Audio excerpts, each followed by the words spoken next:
Hey everyone, Todd here. Welcome back to another Wellness Talks brief. Can you find beauty even in times of sorrow?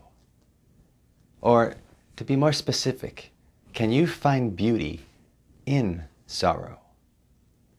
Now this might sound like a really bizarre question to ask, but coming from a mindful practice, a place where you can see and accept that human beings have the entire range of emotions available to us at all times.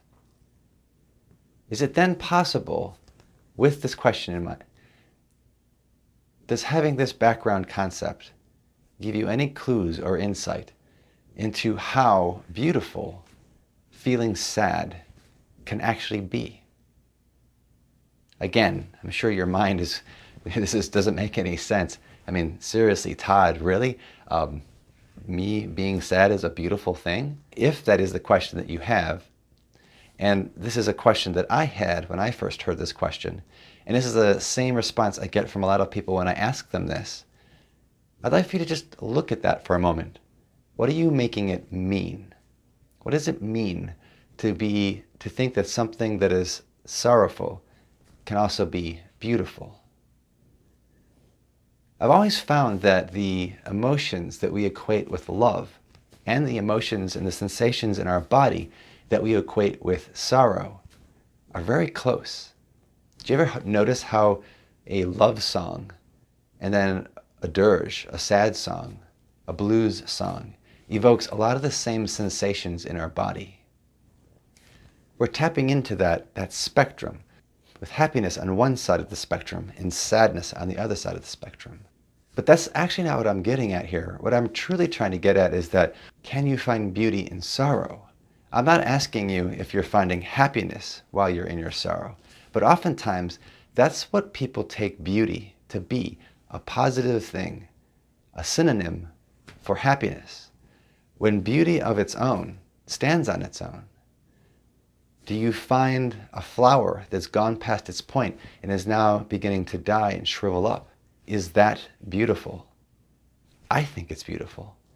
It's the end of the process of that flower. And there are seeds there that fall back to the earth and replant themselves and start back over. The entire cycle is beautiful, awe-inspiring, amazing. So even those times when I'm feeling down, sad, or grieving the loss of a relative, even in those moments where there is deep, profound sorrow, it's also still beautiful.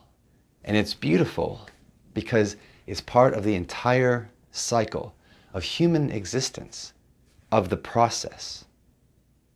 You can find beauty. And if you're an artist, a musician, a writer, a craftsman, I'm sure you've experienced this and would say that this is something that you find to be true. And if this is something that you outright reject, I would take a look and see, what is that actually all about? Is that an old rule or a tool or a rigid way that we've defined the world around us to try to control it? And is it useful to have such an instrument, tool, orientation? Or would it allow you to be able to move through things, to deal with things just a little bit easier, if you actually were able to see the beauty in being sorrowful? Now, I'm not trying to make light of sorrow or whatever it was that might have led to you being in such a state, being depressed, being down, just immense amounts of sorrow. I mean, I've dedicated my life to helping people in these situations find a way out. But this is one of the ways to help you find your way out. It's taking a very narrow view of something and broadening it out to the entire process, the entire system. It's opening you up to see how big you actually are.